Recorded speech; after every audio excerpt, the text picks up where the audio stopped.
નવસારી શહેરમાં છેલ્લા 121 વર્ષથી વધુ આદિવાસી હળપતિ રાઠોડ સમાજ દ્વારા લોકવાયકા મુજબ ધામધૂમથી રંગે-ચંગે અને ભક્તિપૂર્વક ઢીંગલા બાપાની શોભાયાત્રા કાઢવામાં આવે છે અને ઢીંગલા બાપાના દર્શન કરવા દક્ષિણ ગુજરાતના આદિવાસીઓનો ઘોડાપૂર ઉભરાય છે।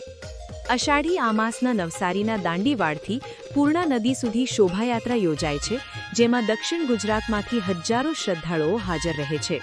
છેલ્લા 121 વર્ષથી પણ વધુથી ઉજવાતા ઢીંગલા બાપાની શોભાયાત્રાની લોકવાયકા અને માનતના આ તહેવાર તરીકે ઉજવણી થાય છે। ડીજેના તાલે શ્રદ્ધાળુઓ ઢીંગલા બાપાની આગળ નૃત્ય ગાન કરતા દાંડીવાડથી પૂર્ણા નદી સુધી જોડાય છે।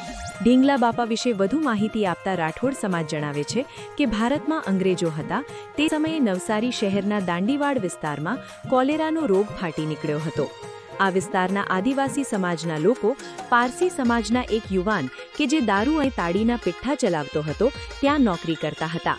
આ વિસ્તારના આદિવાસી યુવાનોના કોલેરાને કારણે ટપોટપ મોત થતા પારસી સમાજના આગેવાને અગ્નિદેવની પૂજા કરી, જેમાં તેમને રાત્રે સપનું આવ્યું કે પોતાની જેમ પારસી સમાજના યુવકનો કદ કાઠી ધરાવતું પૂતળું બનાવવામાં આવે તો રોગ નાશ પામશે, જેથી બીજા દિવસે સવારે પારસી આગેવાને આદિવાસી આગેવાનોને બોલાવી આ પ્રમાણેનો વિધિ કરવાનું કહેતા કોલેરાના રોગચાળો નાબૂદ થયો હતો। ભારત દેશમાં એકમાત્ર દિવાસાનો તહેવાર નવસારી દાંડીવાડમાં ઉજવાય છે। આજના પવિત્ર દિવાસાના દિવસે હળપતિ આદિવાસી સમાજ દ્વારા વર્ષોથી ચાલતી પરંપરા મુજબ ઢીંગલા બાપાની શોભાયાત્રા નીકળે છે। અભૂતપૂર્વ ઉત્સાહ સાથે આ તહેવારને આદિવાસી સમાજ ઉજવે છે।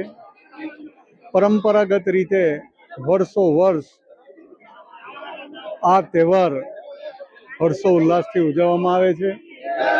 આજે અમે પણ આ ઢીંગલા બાપાની શોભાયાત્રા જે શરૂ થવાની તૈયારી છે તે દરમિયાન ઢીંગલા બાપાને પૂજા અર્ચના કરીને એમને યાદ કરીને આદિવાસી સમાજના આ પરંપરાગત તહેવારમાં સહભાગી થવા હું નવસારી મહાનગરના મેયર શ્રી અશોકભાઈ ધોરાજીયા, નવસારી મહાનગરના ભારતીય જનતા પાર્ટીના પ્રમુખ વિજયભાઈ ભટ્ટ સહિત સમગ્ર ભારતીય જનતા પાર્ટીનો પરિવાર આ તહેવાર રંગે ચંગે જે ઉજવાઈ રહ્યો છે એમાં સહભાગી થવા આવ્યા છે।